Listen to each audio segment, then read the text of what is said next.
নমস্কার বন্ধুরা, নবরত্নের আজকের ভিডিওতে আপনাদের স্বাগত। আজকের এই ভিডিওতে আমি আপনাদের সঙ্গে ফুলকপির একটি দারুণ রেসিপি শেয়ার করতে চলেছি।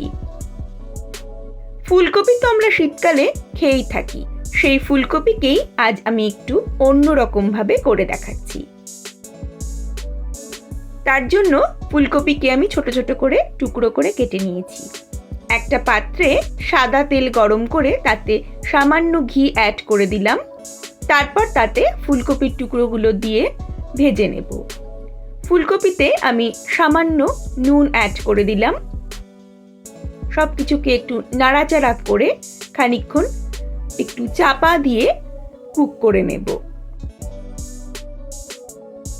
মিনিট দুয়েক পর ঢাকনাটা খুলে আবারও একটু নাড়াচাড়া করে আরও একবার ঢাকা দিয়ে দেব। এভাবে আরও 2-3 মিনিট একটু কুক করে নিয়ে ঢাকনাটা খুলে ফুলকপিটাকে একটু নাড়াচাড়া করে এর মধ্যে অ্যাড করে দেব বেশ অনেকটা পরিমাণ পেঁয়াজ। তারপর আরও একবার সব কিছুকে মিশিয়ে নিয়ে ঢাকা দিয়ে খানিকক্ষণ কুক করে নেব। যখন দেখব ফুলকপি ও পেঁয়াজ দুটোই ভালোভাবে কুক হয়ে গেছে, তখন এর মধ্যে দিয়ে দেব অনেকটা পরিমাণ গোলমরিচের গুঁড়ো, সামান্য কাশ্মীরি লাল লঙ্কার গুঁড়ো আর অল্প টমেটো সস।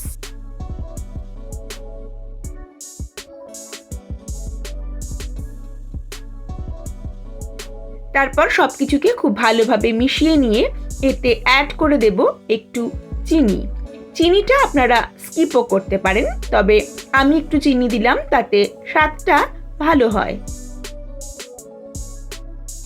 এবার রান্নাটা শেষ করব গরম মশলার গুঁড়ো ছড়িয়ে। ব্যাস তৈরি হয়ে গেল পেপারি অনিয়ন কলিফ্লাওয়ার। আজকের এই রেসিপিটা যদি ভালো লাগে অবশ্যই লাইক, কমেন্ট ও শেয়ার করতে ভুলবেন না যেন। আজ তবে এই পর্যন্তই। খুব তাড়াতাড়ি ফিরে আসব পরবর্তী ভিডিও নিয়ে। আপনারা সবাই ভালো থাকবেন, সুস্থ থাকবেন ও নবরত্নের সঙ্গে থাকবেন। নমস্কার।